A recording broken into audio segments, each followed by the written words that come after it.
थोड़ा बताइए हुआ पति को मार दिया। नहीं बेटा शांत रहो। यहाँ पे उसने बोला कि शायद मुस्लिम नहीं है, उसने उसको गोली मार दी।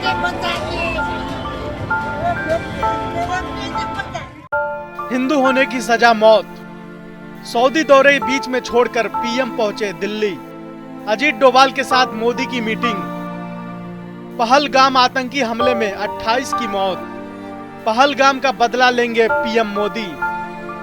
अब आतंकियों की कांप जाएगी रूह। शाह ने बनाया प्लान। आतंकी हमले पर ट्रंप मोदी के साथ। आप अपने परिवार के साथ कहीं घूमने जाएं और आपसे आपका धर्म पूछा जाए और आपने बताया कि मैं हिंदू हूं, तो आपको गोलियों से छल्ली कर दिया जाए। बोले ना मुझे। सोचिए कितना दर्दनाक होगा। हाँ, ठीक है। उस पल के बारे में ही सोचकर रूह कांप यहाँ जा पे। रही है ना। सोचिए जिन परिवारों पर ये गुजरा, जो लोग वहां थे, उन पर क्या सितम टूटा होगा। ये सब कुछ जन्नत कही जाने वाली जम्मू कश्मीर में हुआ। जम्मू कश्मीर के पहलगाम में हुआ, जिसको मिनी स्विट्जरलैंड भी बोला जाता है। मैं मंजुनाथ शिवमोगा कर्नाटक से। हम इंडियन ट्रैवल स्टोर्स में बुक करके कश्मीर प्रवास में आए हैं। अब हमारा कश्मीर टूर का दूसरा दिन है। कल हम बोट हाउस में ठहरे थे। बोट हाउस तो बहुत अच्छा था। अब हम शिकारा राइड कर रहे हैं। शिकार राइड कर रहे हैं कश्मीर में। शिकारा राइड करवा रहे हैं मोहम्मद रफीक जी, और हमारा सब टूर ऑर्गेनाइज किया है काजल Thakur ji, Indian travel store से। बहुत अच्छा लगा, बहुत अच्छा सर्विस। धन्यवाद, thank you. Thank you Kajal ma'am. अभी जो आप वीडियो देख रहे थे, ये आतंकी हमले में मारे गए टूरिस्ट का वीडियो था, जो कुछ टाइम पहले अपनी पत्नी के साथ शूट किया था। कौन जानता था कि पत्नी का पति के साथ आखिरी वीडियो था।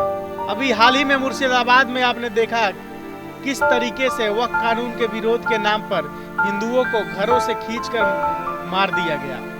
और अब घाटी में, जिसे जन्नत कहा जाता है, वहां पर हिंदू होने की वजह से सजा दी गई और सजा में मौत। कभी जन्नत कही जाने वाली कश्मीर आज नरक बन चुका है। पहलगाम की वादियों में अब न सुकून है न सैलानी, सिर्फ चीखे हैं, बारूद की बू है और हर तरफ लाशों का सन्नाटा है। गोलियों की बौछार में चीखते लोग, कांपती भीड़, और जो पीछे छूट गए वो लौट कर नहीं आए। 28 मासूम जिंदगियां जो टूरिस्ट बनकर आए थे, लेकिन टारगेट बन गए। कोई हनीमून पर था, कोई परिवार के साथ छुट्टी पर, मगर आतंकियों ने यह नहीं देखा कि कौन मुसाफिर है, कौन सेना का जवान। देखा तो सिर्फ मजहब और ट्रिगर दबा दिया।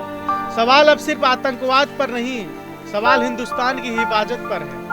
अब समय आ गया है कि उन शैतानों को प्रधानमंत्री नरेंद्र मोदी की सरकार और हमारे देश के जवान ऐसा हश्र करे कि पूरा पाकिस्तान, पूरा का पूरा आतंकवादियों की फौज कांप जाए। समय आ गया है कि उनको पाताल से भी हमारी सेना ढूंढ के निकाले और चीर दे, बीच से, जड़ से उखाड़े। ऐसी मांग सोशल मीडिया पर देश के लोग कर रहे हैं, क्योंकि पहलगाम की ये वारदात चीख चीख कर कह रही है अब खामोशी से काम नहीं चलेगा, अब आर पार होगा। अब समय आ गया है कि पाकिस्तान को प्रधानमंत्री नरेंद्र मोदी बताएं कि असली बाप कौन है। अब ईंट का जवाब पत्थर से देने का समय आ गया है।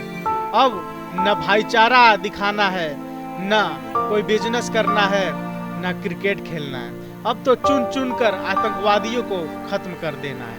हर एक बूंद खून का हिसाब होगा, और ऐसा हिसाब होगा कि पाकिस्तान में बैठे आतंकी और इनके आका की रूह कांप जाएगी। पहलगाम कभी टूरिस्ट का सपना, आज तांबूतों का शहर। जहां लोग सुकून ढूंढने आए थे, वहां अब चीखों की गूंज है।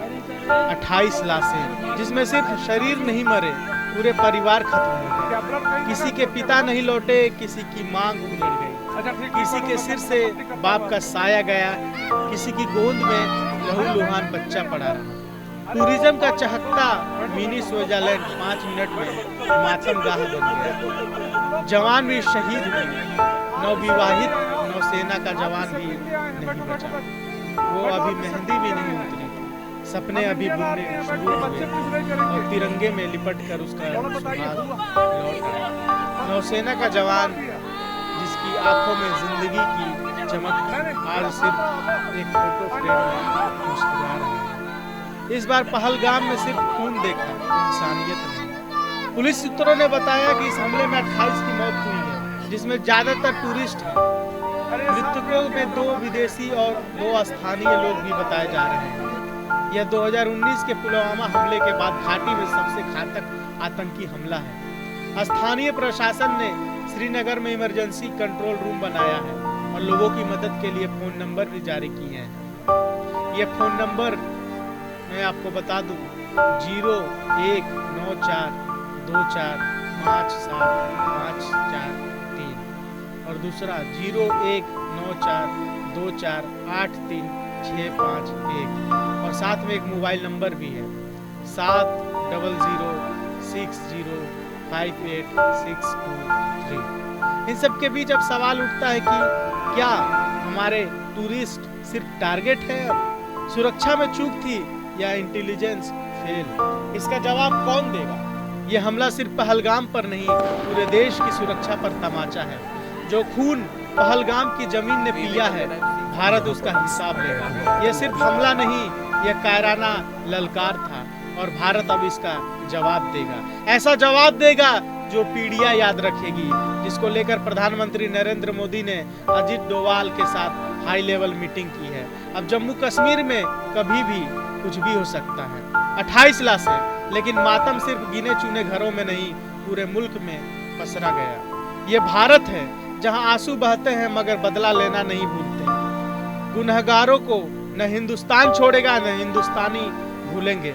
पहलगाम में हुए कायराना आतंकी हमले के बाद अमित शाह ने हाई लेवल की बैठक की है, जिसमें सीएम उमर अब्दुल्ला, उपराज्यपाल मनोज सिन्हा और तमाम बड़े अधिकारी थे। सूत्रों का कहना है कि सीएम उमर अब्दुल्ला ने आतंकियों को लेकर जानकारी भी दी। यहाँ पे उसने बोला कि शायद मुस्लिम नहीं है, उसने उसको गोली मार दी।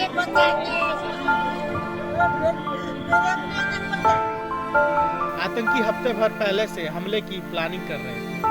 इन सब के बीच सऊदी अरब दौरे को छोड़कर प्रधानमंत्री नरेंद्र मोदी दिल्ली आ पहुंचे हैं और उन्होंने हाई लेवल मीटिंग की है। मीटिंग में अजीत डोभाल, एस जयशंकर भी मौजूद थे। अब अगले 24 घंटे में कभी भी कुछ भी हो सकता है। पाकिस्तान को और आतंकवाद को अब ऐसा करारा जवाब मिलेगा कि पीढ़ियां याद रखेगी। ऐसे में सेना अपना काम कर रही है, पूरे शहर को सेना ने घेर रखा है। अगले 24 घंटे में हो सकता है कि आतंकियों को ठोक दिया जाए। एक एक को चुन चुन कर सेना ठोकेगी।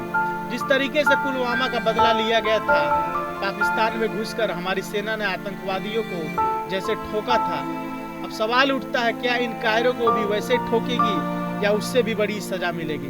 कमेंट में जवाब जरूर दीजिए और ये भी बताइए कि देश के किस हिस्से से आप ये वीडियो देख रहे हैं। ब्यूरो रिपोर्ट, जनतंत्र टीवी, बारीकोट। थोड़ा बताइए हुआ मार दिया मेरे पति को मार दिया? मुझे मार दो ना, मुझे मार। नहीं बेटा शांत रहो। यहाँ पे उसने बोला कि शायद मुस्लिम नहीं है, उसने उसको गोली मार दी।